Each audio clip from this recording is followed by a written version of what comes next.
Hello and welcome to That's Film. Today we're discussing what we think needs to happen to video game movie adaptations to head them in the right direction. Here with me is Todd James. Hello. I'm James Forbes. Hello, James. Alright, so what do you think, Todd James, what do you think needs to be done? So, I think it needs to have everyone involved take it seriously, and it needs to have big name everything take it seriously. And I think that is happening with things like Assassin's Creed. Yeah. And I think it happened behind the scenes with Warcraft. Yeah. But in front of the scenes, or the actors, I mean, there weren't really any big names to bring it. I suppose. And when you think about... Unless you watch Vikings, then you're like, oh, Travis Fimmel. The thing that got genre films, and more specifically comic book films, off the ground was basically, I'll say it how it is, Ian McKellen and Patrick Stewart doing it and treating it like they would treat any other role. And I think there's much more chance of that happening easily here, because now it's kind of proven that this can happen with genre stuff and adaptations. And yeah, I think you just need, and we got Michael Fassbender, Jeremy Irons, Brendan Gleeson, Marion Cotillard coming out in a film all together. So I think this is the way it's headed. But we need more of that. No, I totally understand. That's in fact one of my points, more so on the director's side of it. But yeah, weirdly attaching bigger names to it. But then I do see the challenge. If you're an actor, why would you Jake Gyllenhaal it up, you know? True. And have a kind of negative mark on your career. The track record is not perfect. Yeah, and it hasn't been proven, but then it needs that risk to be proven. Like, we all know it's going to get there. Yeah. We just need someone to get it there. Yeah, totally. And we're still kind of waiting for that breakout film. I mean, Warcraft, it was the chosen one for us, personally. It was. And it has done well. It's done well internationally. China. They very loved specifically it in China. Yeah. So I'm a bit like, well, that's good. At least now, you know, all those people involved keep their job and they get to continue with the story, which it looked like they were setting up for a trilogy. And then when they said Warcraft at the beginning, they weren't messing around. No. Yeah, big names, but it's just gonna be difficult. How can you get anyone attached without a big film? And I don't know who. You look at the comic book film genre. Now that at the time, Jon Favreau wasn't a big director. Not at all. Was right. Not at all. And Robert Downey Jr. wasn't a big actor. Not after going to prison.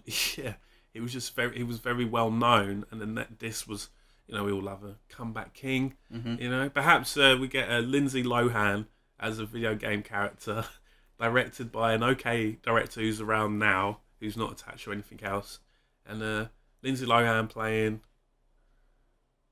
Bayonetta.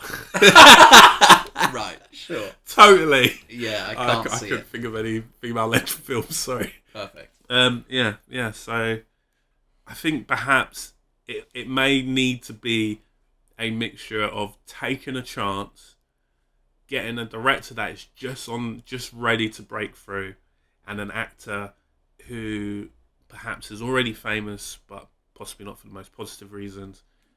Yeah. Maybe that's a little combination we need. Sort of similar-ish to that, but also not like that at all. Go for it, yeah. Make the production smaller. Oh. Because the thing about Warcraft, and I'm sure fans of Warcraft, and I feel like we are bashing Warcraft quite a lot, but it's because it's the biggest, most recent success, ? Yeah, I would say it's successful, yeah. That was a huge, ambitious project right out of the gate. Absolutely huge. There was basically little to no groundwork put in to build up this genre, to build up trust with non-video game fans that this is going to be good. Has that ever been done before? It must have, but I can't really think. I was trying to think of it. Like, when was the first time? Basically launching a new subgenre, sort of. Yeah. Thinking, all right, rather than building slow, like laying the groundwork, let's just go straight in. 200 million off the bat as the budget. Like it was huge. It was hugely ambitious. And while I do appreciate that, and I'm sure if it was a video game I was a big fan of, I would have loved it. Yeah. But start smaller and you can get there. And if you start smaller and you make the same amount of money you did if you had started at the same point, it's like a bigger profit. It looks better. It looks like you've made more money, essentially.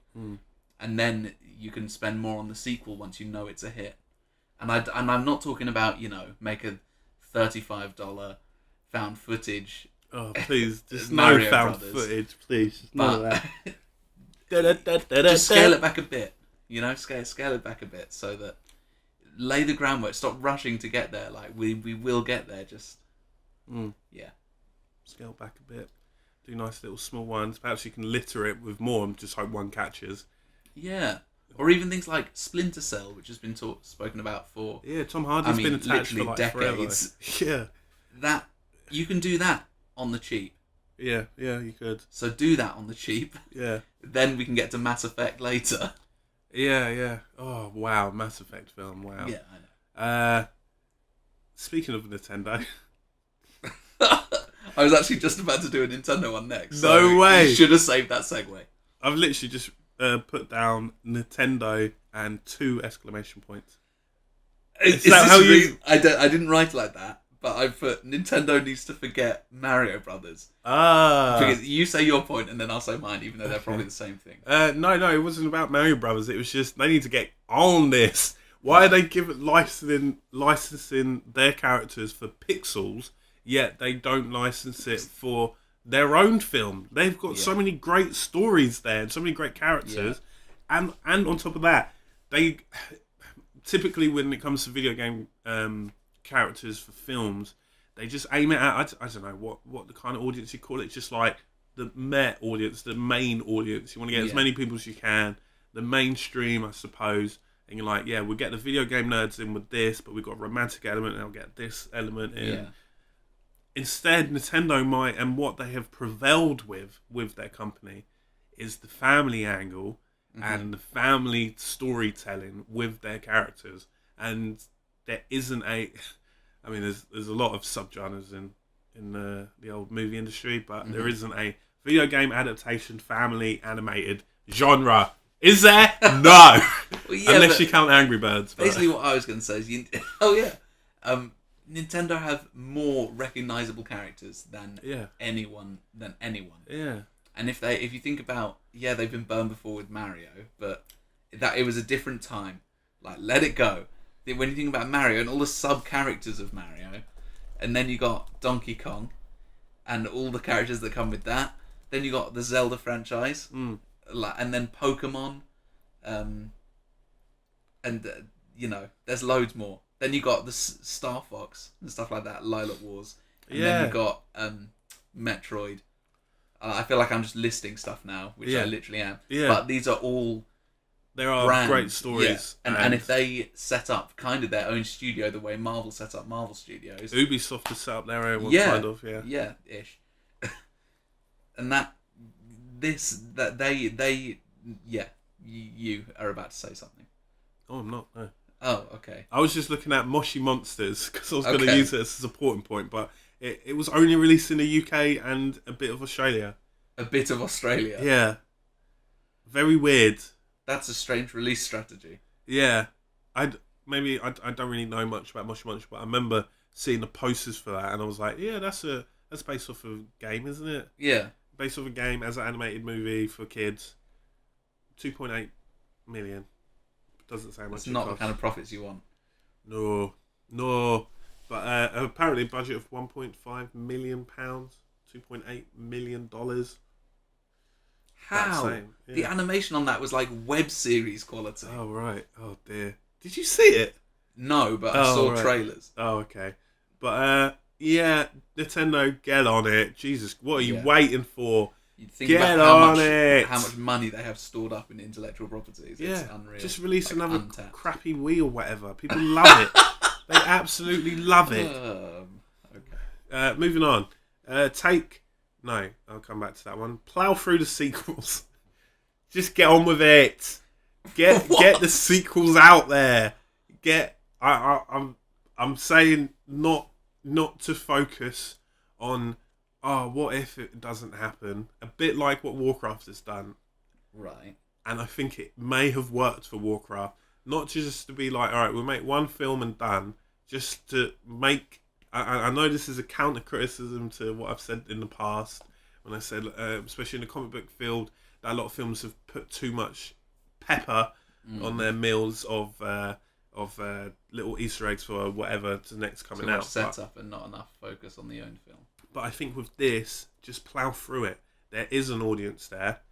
Do assume you're going to do more, and tell bigger stories, and get the bums on seats, mate. Especially something like Mass Effect. Yeah. If you write that as a trilogy and film it all as a trilogy, yeah, and promote it as a trilogy, like this is the first part of the next big franchise. See this one, or you're just going to be behind. Yeah. FMI, yeah. And actually film it all at the same time. Otherwise, you're going to end up with Divergent, where the last one goes straight to DVD. No. Haven't you heard that? No. Yeah. Is it? Yeah. So they already filmed it? No. What? They haven't filmed it. That's what I'm saying. And now they're like, we don't want to spend any money making the last one. So it's going to be like... What's the lead character in that again? What's her name? Triss. Shailene Woodley. Shailene Woodley has just gone from poor man's Jennifer Lawrence to poor man's... actress. She's gone to straight to DVD actress. What? No, but the actors may not even be involved in it now. Well, they just got a whole like other Miles cast. Teller may not be in it. Yeah. My beautiful ugly man. Oh dear. All right. Was that my point or your point? I was just saying, plough on with the sequels. I know it can be a negative effect, but seemingly the franchises that don't care, Resident Evil has got another one coming out. People, it's got another one coming out. I watched the last one of that the other day. It's bad. Yeah. I mean, it's really bad. But guess what, mate? It got a sequel. That's another thing. Make Resident Evil actually Resident Evil. Don't have to anymore. It's so far removed. I know. Just reboot time. Yeah, they'll do a reboot. The first one is actually kind of like the first Resident Evil. Yeah. And I feel like the second one even has Nemesis. Yeah. But then, think about... There was an umbrella in one of them. So, what more do you want? Right. But actually, like, Resident Evil 4 would make a great film. Totally. 5 would make a great film. But it's not the film that these people are paying for. A lot of people... And perhaps we are being too, I don't know, idealistic and dreaming of a world where comic book movies have been shoved to the side, get out, and now video games have come in and replaced it. Perhaps the platform for the future for this industry, for video game movies, is a smaller budget like you've suggested, at a specific audience who will go out and watch these films every time they come out, just like Resident Evil. Resident Evil makes their money, uses that money, makes a sequel, makes that money, uses that money, makes a sequel. They have captured a portion of the audience who are loyal. Yeah, that's true. Like DJ Carlin says, you're loyal. That's... So, speaking of Resident Evil... segue. There needs to be a bit more adaptation, I feel like. Oh, right. Like, when the genre has built up more, you can do the more difficult stories or the more hardcore, strange stuff. But some of it needs to be like Warcraft. I think one of the reasons it failed, failed in inverted commas, was that it went too deep, too fast. No jokes, please. Like, it just started straight at